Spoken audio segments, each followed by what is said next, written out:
Are avoidants ever aware that they are avoidant? Are they ever aware that they are emotionally unavailable? Well, the answer for the most part is no. Now, some avoidants do know that to some degree they have a tendency to shut down and push people away, but they generally do not know why. And the reason for this is that severe avoidants do not self-reflect. They just don't do it. They could, but they choose not to. And the reason for this goes all the way back to childhood. This is a person that was emotionally neglected, and their feelings were often dismissed. They weren't able to express themselves. Their parents or caretakers, their guardians dismissed their feelings. So this is a person that learns you don't express your feelings. You bottle it up.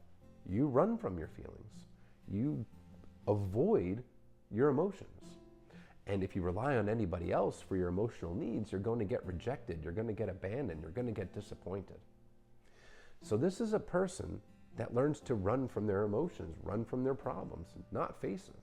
They learn to avoid. That's why they're called avoidants. They avoid anything that's painful. They avoid processing emotions. They avoid accountability. This is a person that's learned to run from problems. When you self-reflect, self-reflection is the opposite of avoiding. When you self-reflect, you are actually reflecting on your feelings. You're facing your fears. You're looking within yourself to see what it is within you that causes these feelings. You're discovering your core wounds and your attachment wounds and your past traumas. You are seeing where you've gone right. You're seeing where you've gone wrong. You're reflecting on how your behavior has impacted others around you. You're taking accountability.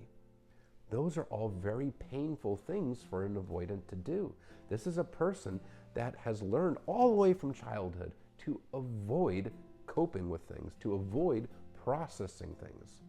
So self-reflection is something that they greatly avoid because that's too painful. And the human mind learns in repetition. The more you repeat a behavior, the more automatic it becomes. So going back to early life, they've repeated this behavior of avoiding over and over and over and over again. It becomes reflexive to not self-reflect. It becomes reflexive to avoid a problem. So this is a person that does not self-reflect on why they behave the way they do. So because they don't reflect on it, they have absolutely no clue as to why they shut down and push people away. They will tell themselves very surface level excuses because they have to come up with something as to why they're behaving this way. And these surface level excuses will usually be things along the lines of, well, it must be because I was with the wrong person. This must have been the wrong person because the right person wouldn't make me feel this way. I won't feel this way when the right person comes along. Or other surface level excuses like, well, I was just too busy at work, or I'm just not ready for a relationship, or, oh, this person, they're just too needy, and various other things like that. Because they have to come up with some sort of excuse that does not involve actually self-reflecting.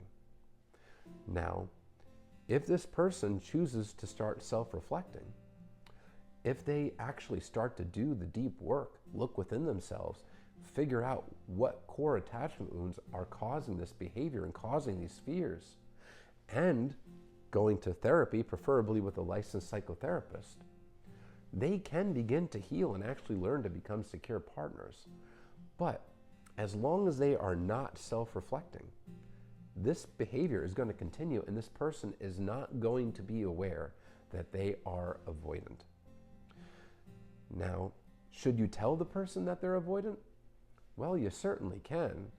However, don't have high expectations that they're going to be receptive, because again, this is a person that avoids self-reflection.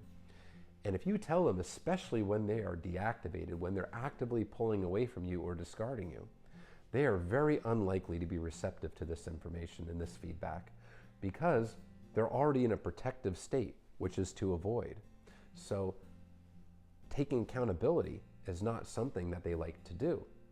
They have to come up with various different excuses to avoid accountability, blame others for their own behavior, because self-reflection is just far too painful. Until they choose to do it, it's very unlikely that this person is going to be receptive to this information. You certainly can tell them, but if you have your hopes up that it's going to get through to them and they're going to suddenly change, you're very likely to be disappointed. They can heal, but they have to want it. They have to want it badly enough to do the work, which requires self-reflection.